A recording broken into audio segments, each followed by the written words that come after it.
Hello, I am Mont, and this is the countdown to Dark Souls 3. And if you haven't figured it out yet, this video is going to be looking at the design works for Dark Souls 2.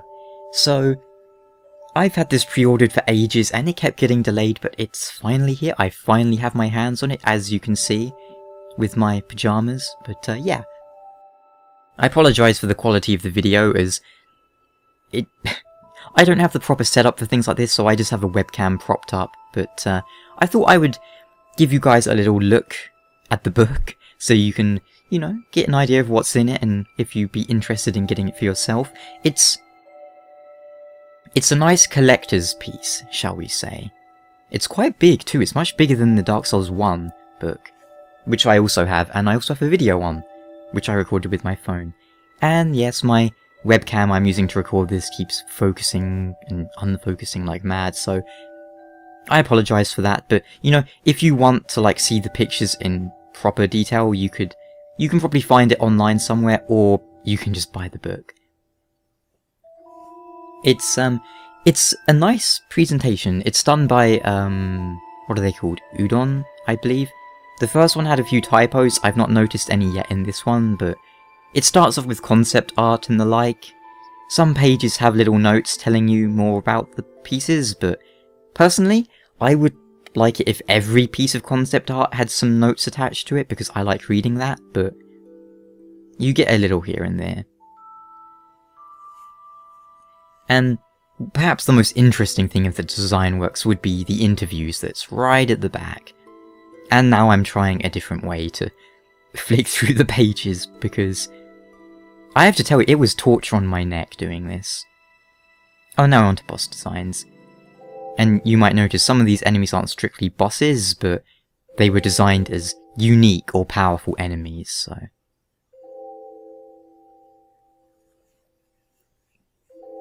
Ah, the Smelted Demon.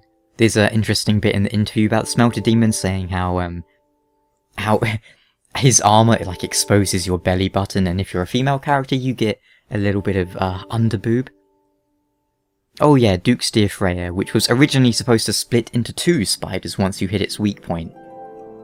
On Velstart there, quite a few interesting things about Velstart. For starters, his chainmail, his scale mail, was supposed to represent a dragon, and he was also supposed to be fought with the Throne Watcher and Defender. And Vendrick, the design they had for Vendrick was basically a king who was never realised as a king. And then we have Throne Watcher and Defender, and we get confirmation that Watcher is male, but they were trying to go for a sort of feminine form, similar with Gwendolyn from the first game, and they explicitly reference Gwendolyn there.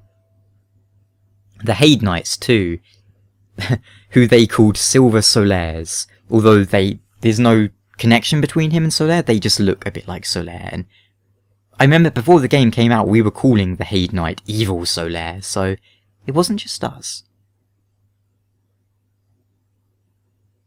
And the mannequins, they briefly mention how the mannequins lost their heads, but they don't really explain why. Some people think it was something to do with like a Naruto whatever, Naruto ninja stuff, copyright, with some masks and that, but that's, as far as I'm aware, entirely speculation. And we don't know what happened. Duke Seldora, and someone's messaging me on Skype. I can hear the boob, but they're gonna have to wait. Because I'm working, damn it, I'm recording. Man, I love the, you know, the arch-straight clerics and stuff. I hope you can't hear my stomach rumbling. I don't know how this mic would pick up stuff like that, but I know it picks up a lot of stuff it shouldn't. I apologise if it's picking up my stomach rumbling. Yay, Xiaoqua! Sweet Xiaoqua and the Emerald Herald. And I lingered on this page for a long time, because A, I had something stuck in my foot, which I was trying to pull out like a splinter, and B, I just think it's a nice page. I like Xiaoqua, and I like Shannon. Benhart, Rosabeth, Mildred, or whatever she's called. Creepy looking Lycia. Targray, my man, voiced by Solaire. Luke Teal. Originally, Luke Teal was supposed to be like a bumbling character who would be paired with the, with that guy, the bell keeper, who I kind of just skipped right over. But then they kind of repurposed her. Oh, something interesting I noticed. So you know Creighton, and you know, Magarold? Yeah, there he is right there. So I noticed whilst looking at them, they both have blonde hair, and Magarold has the same voice actor as Creighton. And I started thinking, is Magarold supposed to be Creighton? Like, does he just put on like a mask and stuff? Because they both have blonde hair and the same voice actor?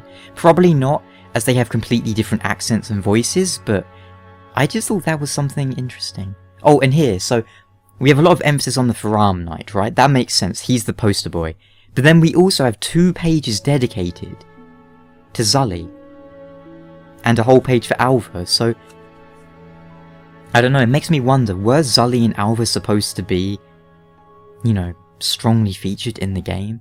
I think maybe yes, maybe they were, but now we're on to the DLC stuff, so I'm just going to kind of skim past it.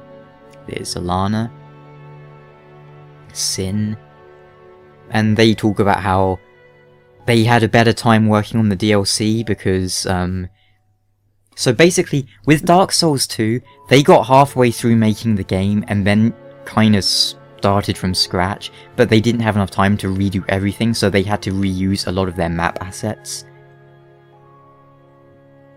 And they mention about the Iron Keep and how it's practically floating and all that stuff, but yeah, but the DLC they managed to do it all from scratch, so they had a better time working on it. This is just some of the promotional material, by the way, some of the collector's edition stuff, and now more concept art. I'm sure you will recognise that one. Yeah, so it's a nice collector's piece, it's a nice book. The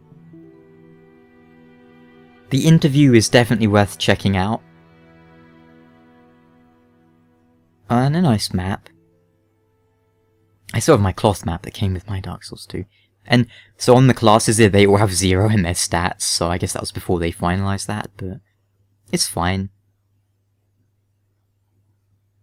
And now we're getting right to the end, the credits, and you know I had to do this. Because I'm in the credits. And I'm badly trying to demonstrate that. Oh, there we go. There's my stupid long name. But yeah. What am I doing now? Okay, yeah. Oh yeah, Udon Entertainment. They did a good job. Book's nice. You like it? You should get it. That's the Dark Souls 2 Design Works.